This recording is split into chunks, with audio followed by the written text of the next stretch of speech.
there, this is Pete with How to Prep. Today I'm going to be talking about how I've been storing water, one of the ways that I've been storing water.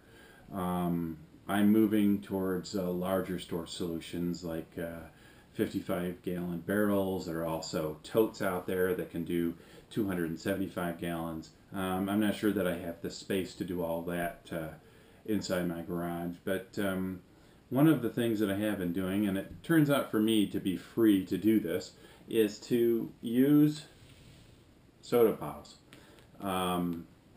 This is a Coke or Pepsi product, I can't remember which.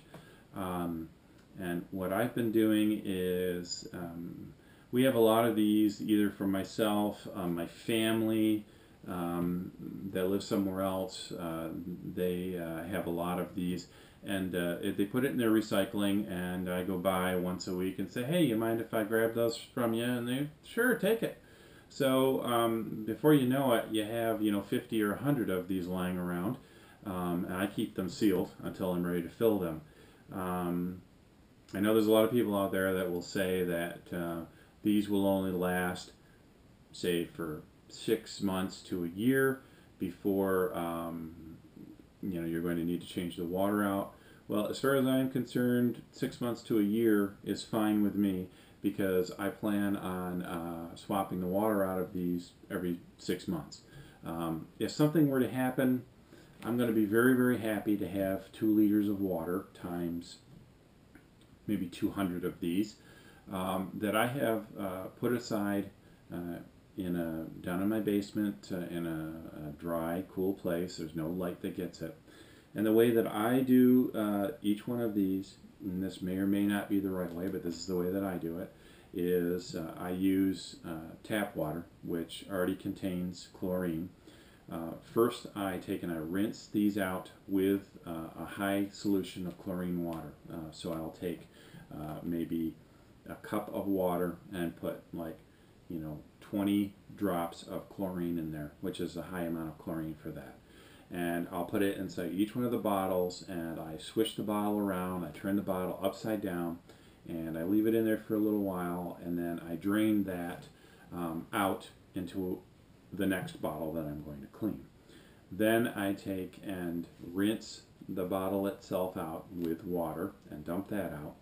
Then I fill the bottle, typically to about right here.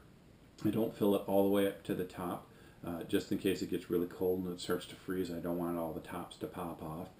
I don't think that it will because it's in the basement and it always stays at a pretty, steady temperature. And then what I do is take chlorine bleach, regular chlorine bleach, not scented. You can't use scented bleach or anything in it, just regular straight chlorine bleach.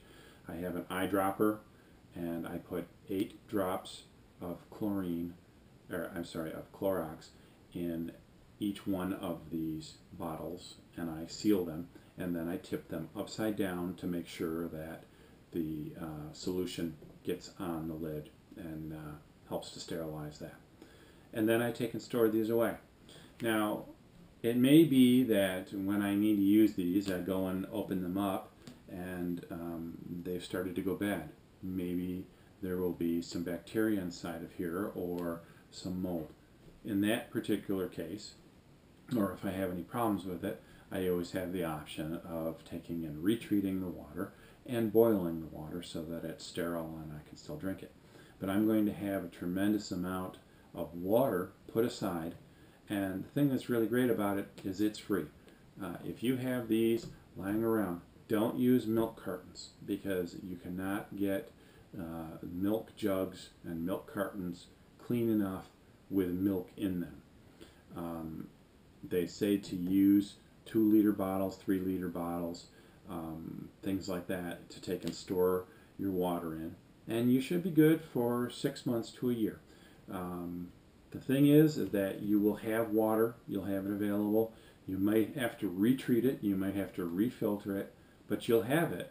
And I'm going to do another video talking about some hidden sources of water that are inside your house in case all of a sudden your power goes out and the water pumps stop pumping the water into your house. That's the stations use pumps that take and pressurize the water to send them to your house.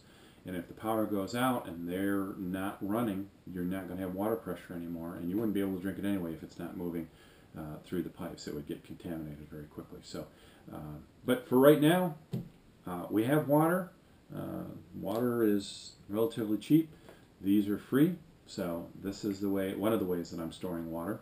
And this, along with the filtering systems that I have, hopefully will help to keep me in water for a little while should SHTF happen. Thanks a lot. We'll catch you next time.